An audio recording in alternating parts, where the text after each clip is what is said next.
Continuando aqui, vamos falar então da decomposição. Página 173. O livro de vocês diz assim, ó. Os fungos sendo heterótrofos, ou seja, seres que precisam de outros seres, né? Organismos que precisam de outros seres para se alimentar, eles obtêm alimentos de diferentes fontes, de vários lugares. A maior parte deles consegue seu alimento pela decomposição da matéria orgânica. O que significa isso? A maioria dos fungos, eles adquirem o seu alimento através de organismo morto, frutas, dentre outras coisas. Nesse caso, as hifas, né, que como para nós é como se fosse raízes, tá? Liberam substâncias digestivas sobre a matéria orgânica e depois absorvem os nutrientes provenientes dessa digestão. E esse processo ele é chamado de saprofagia. Então, o que acontece? O fungo, ele vai, por exemplo, naquela formiga, né, que está viva, vai matar aquela formiga, mas vamos supor que aquela formiga está morta. O fungo vai naquela formiga morta, vai o quê? Ele vai sugar, né, todo nutriente que ela tiver.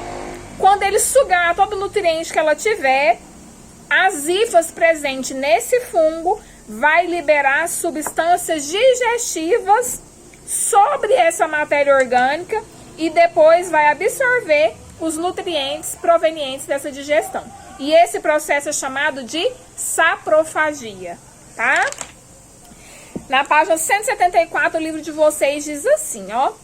Os fungos saprófagos, né, que agora vocês já sabem o que significa, junto com certas bactérias, são os principais agentes decompositores do ambiente. Então, em certas situações, os ambientes se associam a bactérias. Isso sempre é possível? Não. Tem situações em que fungo e bactérias não se dão bem juntos. Mas existem situações, como aqui o livro de vocês estão citando, que o fungo e a bactéria, eles agem em decomposição na natureza, tá? No meio ambiente. A decomposição da matéria orgânica permite que os componentes de cadáveres, restos de plantas e qualquer ser vivo possa retornar à natureza na forma de minerais. Aí está explicado o processo de uma vaca morrer e passar um certo tempo só existir os ossos dela. A decomposição da matéria orgânica através da associação dos fungos com certos tipos de bactérias, tá? Que é chamado de saprófagos. Por meio desse processo, mantém-se na natureza um estoque praticamente constante de nutrientes essenciais para o crescimento de plantas. Por que nós temos plantas, né, espalhadas por aí, que não precisam de adubo e nem de nada para poder nascer, crescer e viver?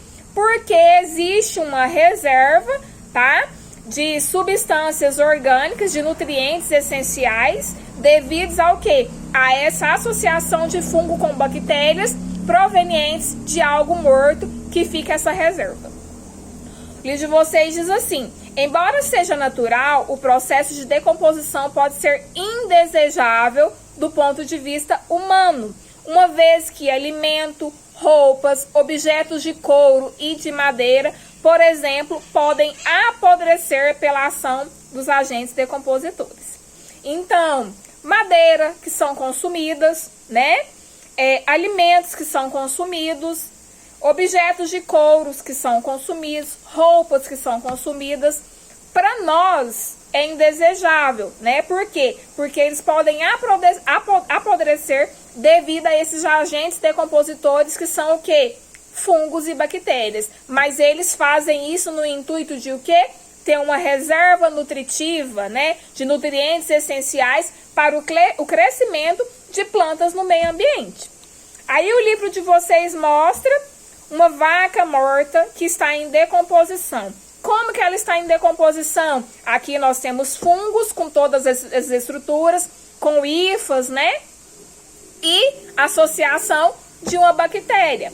Aí vai haver a decomposição desse fungo e vai haver uma reserva de nutrientes essenciais guardadas, e essa no ambiente, no próprio ambiente, e essa reserva de nutriente ela vai servir, né, para nutrir plantas. As plantas vão absorver e vão ser nutridas, como aqui mostra uma árvore que está sendo nutrida através da decomposição de uma vaca morta. Tá bom? Agora vamos seguindo. O livro de vocês fala fungos usados como alimentos e medicamentos. Eu já dei uma pincelada sobre, mas vamos aqui seguir para vocês conhecer quais são os tipos de fungos, né? Onde eles atuam, que tipo de bebida e assim por diante. O livro de vocês diz assim, ó.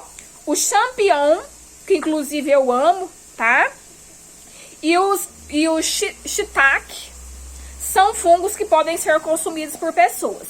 Então entenda, pessoal, existem fungos que são altamente tóxicos que podem levar à morte. Mas existem espécies, gêneros, né, de fungos que podem ser comidos. E dentre eles existe o champignon, que muita gente usa em comidas finas, usam também estrogonofes, né, que inclusive é uma delícia, e existe também o shiitake, que são o que? Fungos que podem ser consumidos, eles não têm nenhum tipo de toxicidade. Alguns fungos são usados no processo de fabricação de queijos, como o livro de vocês mostra um queijo gorgonzola aqui. Esse queijo gorgonzola, o que tem dentro, no meio dele, essa cor escura dele aí, ó, são fungos, tá? E são fungos comestíveis, e esses fungos são usados porque eles dão gosto, aroma característico para esse queijo. Então, um queijo gorgonzola é um queijo fabricado com fungos, tá? Então, aqui mostra, ó, qual que é o tipo de fungo que se usa para poder fabricar esse tipo de queijo gorgonzola. Penicillium roquefort, tá? Então, entendam que existe fungos que podem ser consumidos e fungos que não podem ser porque matam. No livro de vocês, na página 174, nós vamos falar de um medicamento, de um antibiótico que é proveniente de um fungo, que é a penicilina. E aqui vocês vão ver que o fungo e a bactéria, eles não dão certo juntos. Tem situações que o fungo e a bactéria dão certo juntos, que é chamado de sacrófagos. E existem situações como essa aqui, em que fungos e bactérias não dão certo juntos, tá bom? O livro de vocês fala assim, Fleming e a penicilina. Lembrando vocês, penicilina é um tipo de antibiótico, tá? Em 1928, o cientista inglês Alexander, né, Fleming, trabalhava em seu laboratório em Paris, na França, com culturas de bactérias. Esses micro-organismos cresciam em placas especiais, geralmente sobre um meio gelatinoso produzido a partir de substâncias provenientes de algas. É uma placa de Peter, tá, pessoal? Certo dia, Fleming observou que um fungo do gênero Penicillium havia crescido em sua cultura de bactérias, por acaso. E onde havia o fungo, não houve desenvolvimento de bactéria. Existem momentos em que bactéria e fungos não são associados, e esse aqui é um exemplo. Assim, percebeu que o fungo deveria produzir alguma substância capaz de impedir o crescimento da cultura das bactérias. Então, o fungo ele tem uma substância que em algum momento ele atrapalha o desenvolvimento e crescimento da bactéria. Para verificar sua hipótese, cultivou esses fungos extraindo deles a substância batizada como penicilina, em referência ao fungo de onde foi extraído, passando a empregá-la em seu laboratório para selecionar bactérias sensíveis à sua ação. A descoberta de Fleming não despertou inicialmente interesse, nem houve preocupação em utilizá-la em tratamentos. Somente com a Segunda Guerra Mundial, em 1939, é que se percebeu o incrível poder de cura que a penicilina tinha. Assim, por acaso, foi descoberto o primeiro antibiótico, tá? Então, antibiótico é antibactéria. Por que a penicilina ela é usada por fungo e não por bactéria? Porque eles perceberam, que o Fleming percebeu, que onde havia esse tipo de fungo, o penicillinho, não havia crescimento nem desenvolvimento da bactéria, então ele matava a bactéria. Então hoje nós temos a penicilina, que é um antibiótico, e ela é feita através de um tipo de fungo, tá? O livro de vocês diz assim, seguindo, ó.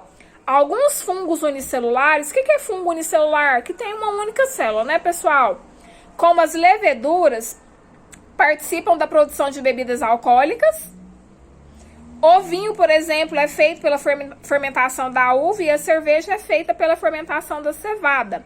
Existem bebidas que são produzidas por um processo chamado de fermentação alcoólica, feita através de fungos. Por que fermentação alcoólica?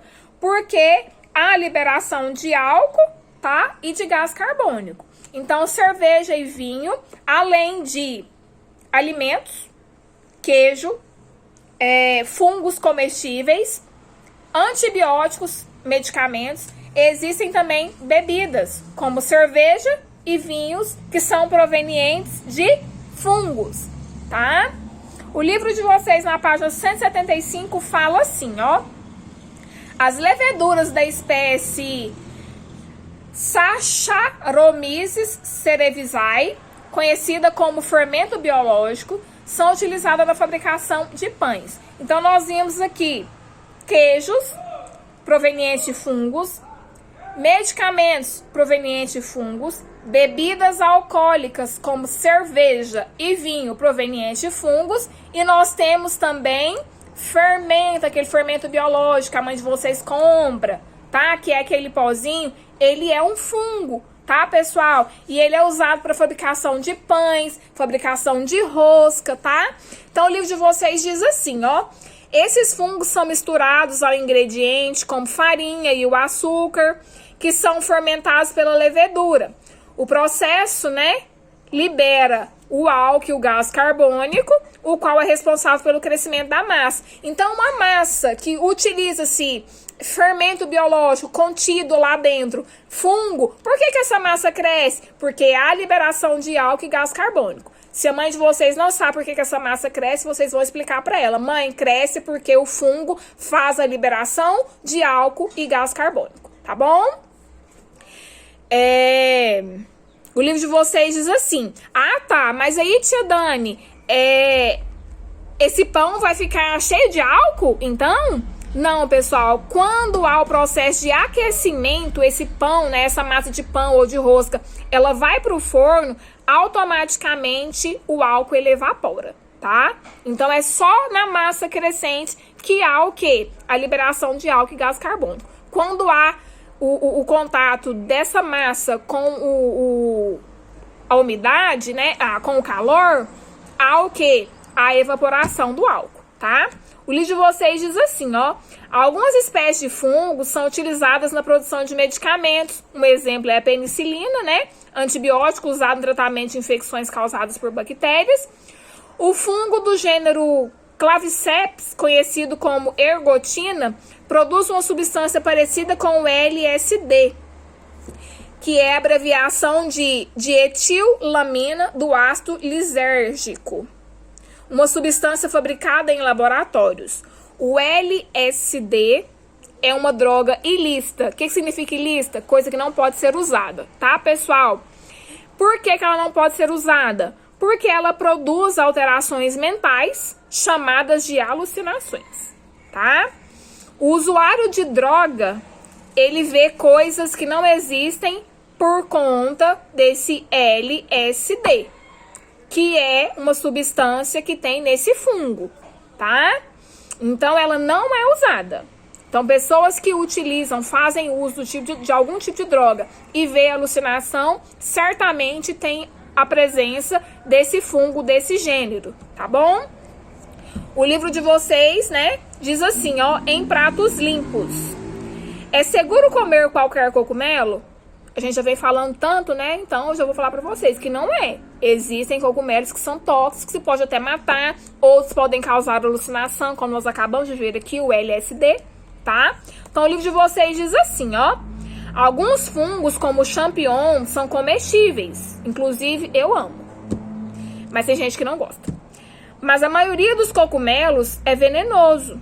Os cogumelos brancos da espécie Amanita, E as variedades amarelo ou vermelhos da espécie Amanita muscaria e do gênero Psilocybe, por exemplo, tem um veneno tão forte que pode matar quem ingerir.